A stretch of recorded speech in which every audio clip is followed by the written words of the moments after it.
Hello, I'm Doug Musio. This is City Talk. He's one of New York Magazine's most influential people. The May 18th issue of New York Magazine, titled The Influentials, the people whose ideas, power, and sheer will are changing New York, said of Ben Smith. When at the New York Observer, Smith launched the Politicker, a blog on local politics that tapped a previously unseen audience and spawned a half dozen imitators. Now at the Daily News, he may reach a larger audience.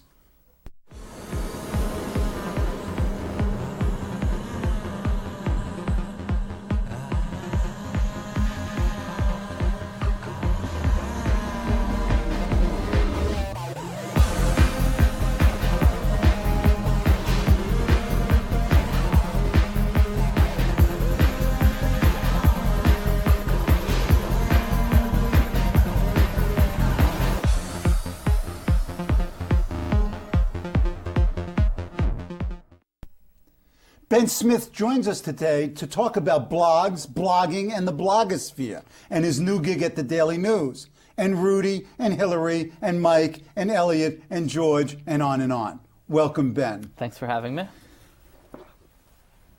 What is a blog? First of all, what the hell are we talking about here?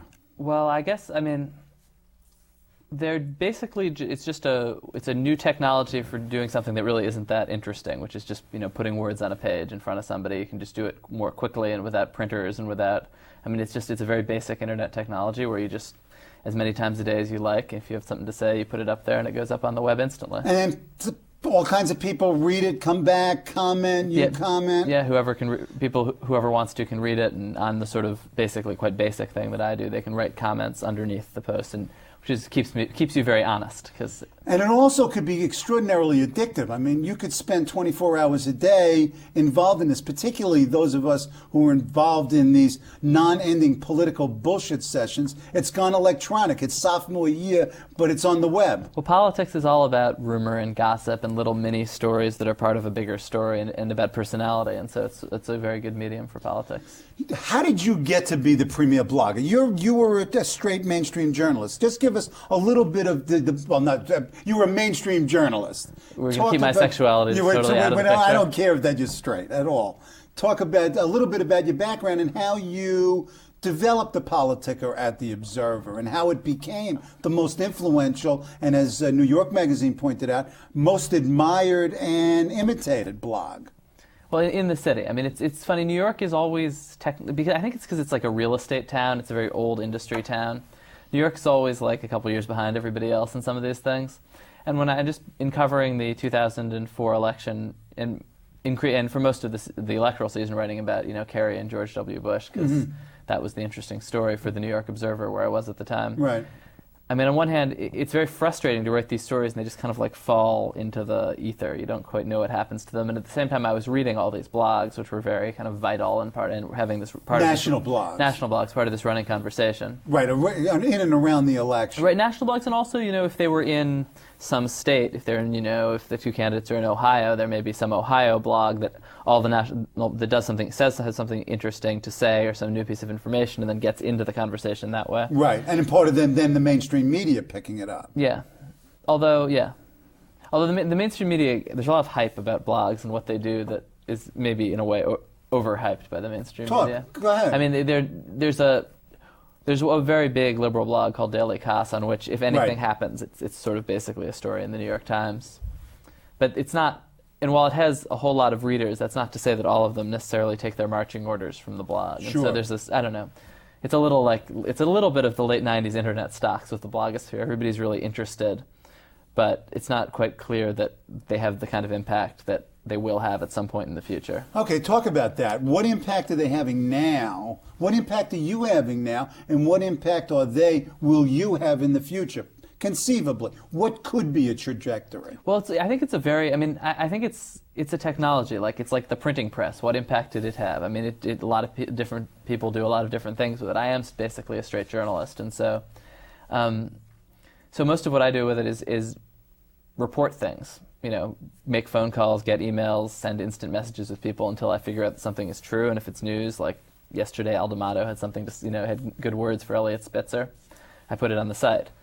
And that's something that could be and would, is a news story in a newspaper as well. The New York Post did the same story the next day. It's just that there's a speed that you can do it on the internet that you can't with, when you got to send it to the printing press and run the press and all that. Sure. Although, of course, I have, 1/1000th of the readership or 10,000th or something. So, but then you can also use them for advocacy, and that's, I think, what most people pay attention to right now. And you do commentary and commentary as well as analysis and reporting. Yeah, I sort of try to keep a line between like sensibility and opinion, which is hard to maintain, and you sometimes slip. But you can. I mean, it's great for organizing kind of communities of interest, and it can be around just this interest in the kind of inside baseball of New York politics, or it can be about interest, or it can be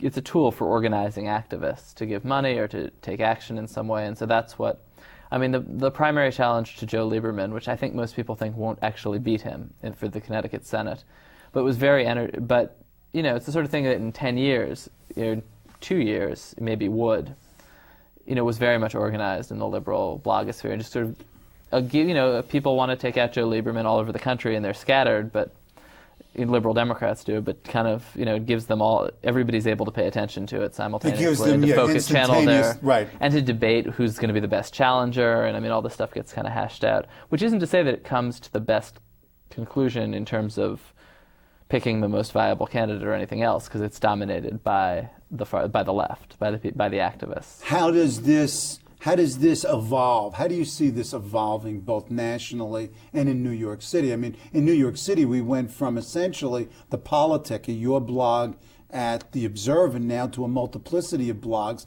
and we'll talk about your Daily News gig. You've got multiple blogs over at the Daily News right now. What is the possible down the road? Do you see more of the Lieberman phenomenon? Yeah, I think that there's a limit to, I mean, newspapers are all going onto the web.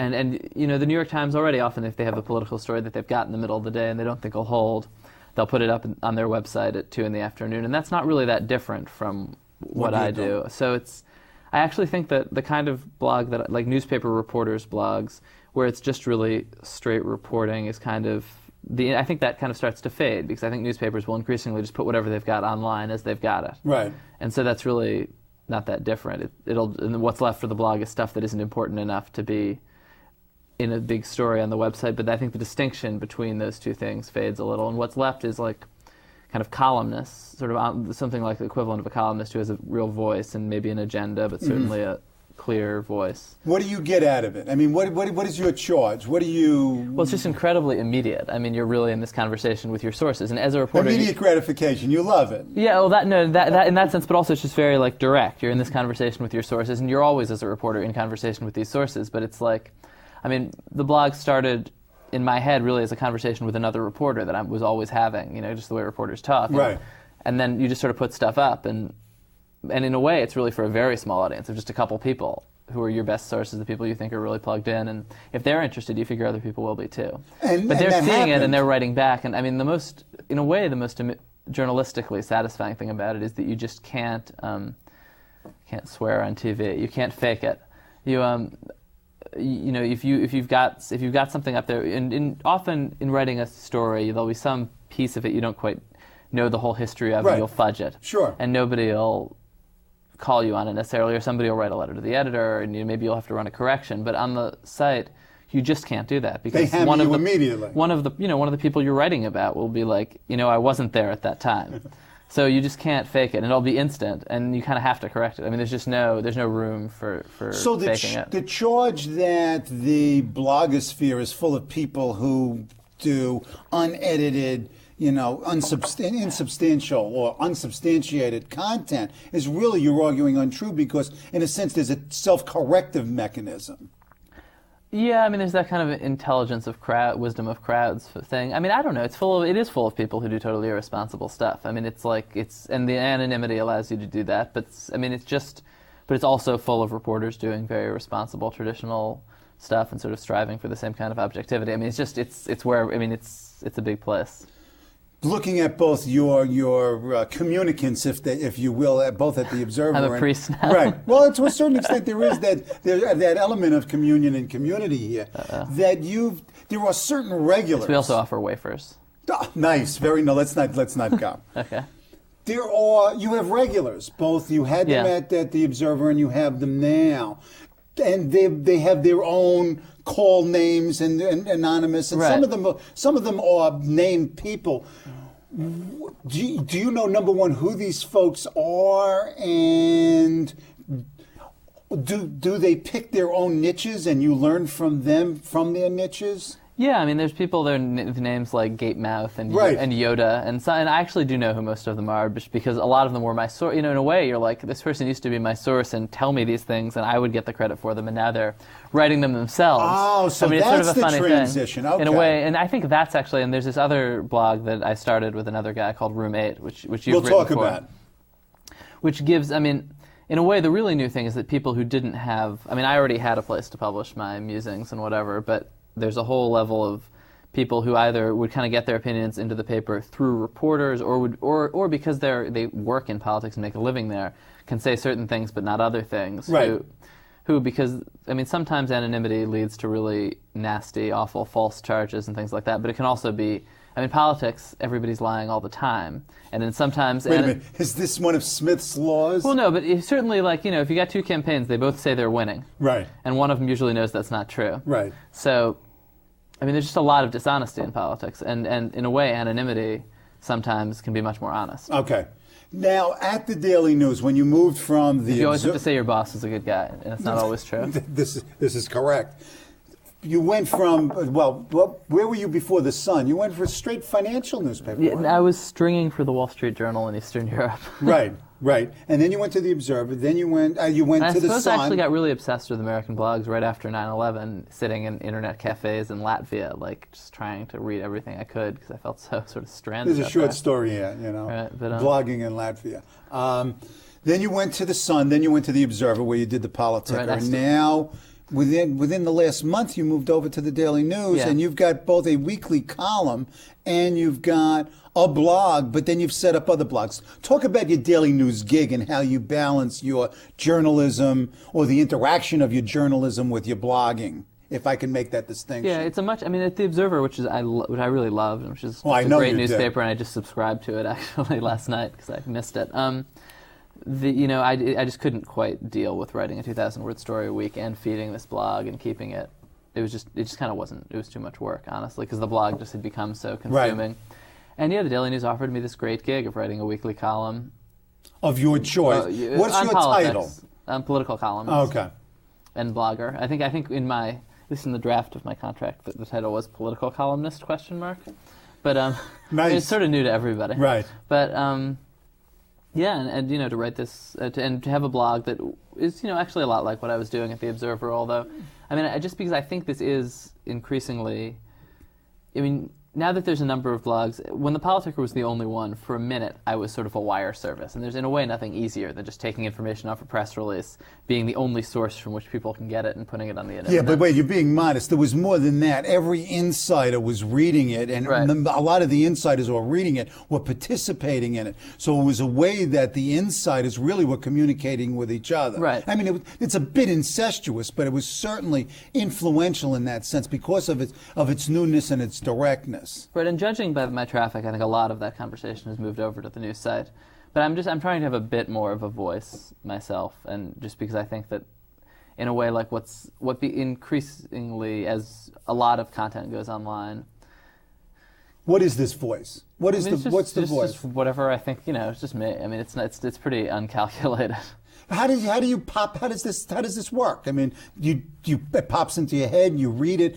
What gets into your blog from you? I mean, I guess basically. I'm basically just trying to tell people stuff they didn't know. It's the really basic definition of news. Okay. And then there are certain sort of running storylines that I think are very important, and sort of try to just be totally comprehensive on, like the courtship between Hillary Clinton and Rupert Murdoch. Right, which you're fascinated with. Totally fascinating and amazing, and actually was sort of beyond my consummated beyond my wildest dreams yesterday when the Drudge Report broke the story that he was hosting a fundraiser for her. So it was mind blowing. Yeah, it's amazing, and you got to think. I mean, is there not a conversation about the coverage that takes place on his outlets that takes place before that happens? How do you explain this marriage or this relationship now between Hillary and Murdoch? What are the mutual interests that are being satisfied here? Well, she quite straightforwardly wants, it's always better to have friends than enemies in politics. And what about Murdoch? He usually likes to have enemies. He usually likes to have enemies. Well, he doesn't apparently. He's historically not acted like an ideologue. He caved to the government of China on a couple of things to keep his business interests alive there. And he when the wind was blowing in Tony Blair's direction in England, he kind of jumped ship from the Tories, which shocked everybody there, and backed Blair. So it's not. I don't think he actually does particularly have a reputation as running his business like an ideologue, although elements of his business, their sort of business model is very ideological. So it's very hard to see how Fox News stops hating Hillary, because that's what they sell. And has this appeared on the blog from Ben Smith yet? Because that's an obvious one. Yeah, I know. I don't really know. But maybe they just tone it down a little, or they hate her opponent. They hate John McCain more. Who knows? Okay, now how does they could have a lot of fun with whether John McCain is crazy, which was sort of the libel from South Carolina 4 years ago, and you could see that in the primary, 2000 in the primary. Yeah, absolutely. So that's the sort of thing that Fox News could do a huge amount of damage to him on, without necessarily embracing Hillary. Now, how does what you do on the blog differ from what you do on the page? Your May 1st story, Open Rudy's Big Bank. Big story on Rudy and his branding. What is the relationship between the column and the blog, or are they inextricably intertwined in some sense? I don't know. I'm still figuring it out. That was really basically a very straight news story that just interested me, and that I'd done some digging on, and so I wrote it that way. Although there were some documents that I had that I was able to then, some bankruptcy filings that showed in some detail the fees Rudy's company was getting, that I was able to then put on the blog as kind of backup, which was fun. But I don't know. I'm trying to be a little more informal in the writing of the column than is my usual standard. Well, you wrote very substantial pieces for The Observer. You had to. Yeah. Those are real researched weekly pieces. Talk about other bloggers. Is there a blogging community in New York? You on your blog and others on their blogs refer to each other. Again, this sort of incestuous community, because you quote each other. And you guys do reviews of each other's blogs. Yeah, we link. That's how it works. You link one another. It's sort of how it sort of amplifies itself. Who do you go to in the morning? You wake up in the morning. I know where I go. Where do you go? Well, actually, I have an aggregator, and the best one, I think, is called Great News. It's a piece of free software where it takes all of the blogs. I sort of plug in the names of all the blogs that I want to read all the time, and it basically compresses them into one web page where basically every single item from these 30 different things are listed all together. You're really a sick person. How long does it take you to go? Well, much less long than it would if I had to go to each one individually. Right. No, so I sort of scan over them, and not that long. How long does it take you? Not that long, because I'm really, 9 out of 10 things are no interest. Right. Sort of and then every once in a while a light goes off and you want to comment. Do you ever comment anonymously to other people's blogs? You can admit it. If I told you. Well, it would be, because there's no specific element. I think I've elements. only once. No, I don't really. No, I actually almost never ever. Maybe I have once in a while. I wrote a comment on Chowhound, this great New York food website. I guess it's a blog about the grits at my local restaurant. Oh, don't talk to me about grits. I'm not really into grits, but maybe they're not real grits, because I like them. But I lie. So, but no, I don't really usually comment on blogs. Now, do other bloggers blog you? Do they link me? Yeah. Yeah, and in fact, part of trying to there's sort of a self-promotional aspect to trying to sort of weave your blog into the wider world of blogs. So if you have something you say, because in a way these are all conversations, and if you say, and so if you're a reader of one of these sites like Andrew Sullivan's site, which I think is really a great blog in terms of just he has this very clear, you kind of know who you're talking to. Oh, absolutely. But he's also not just certain, it's not like a single-minded crazy ideologue. Right. And also, he's got sort of a variety of interests. But so if once in a while I'll have something that I say, hey, I bet he'd be interested in this, in the way that even though I don't know the guy, that because you sort of feel like you're having an imaginary conversation with somebody, so I'll email him that, and maybe he'll link it. And it facilitates communication in a way that the old way, the phone, the personal contact doesn't, because the anonymity and the divorce allows you to contact people that you otherwise wouldn't either be able to or feel comfortable and, in doing. And it gives people, like, there's this great blogger on Long Island named Orthomom, and it's like this big mystery in the sort of 5 towns Orthodox Jewish section of Long Island who she is.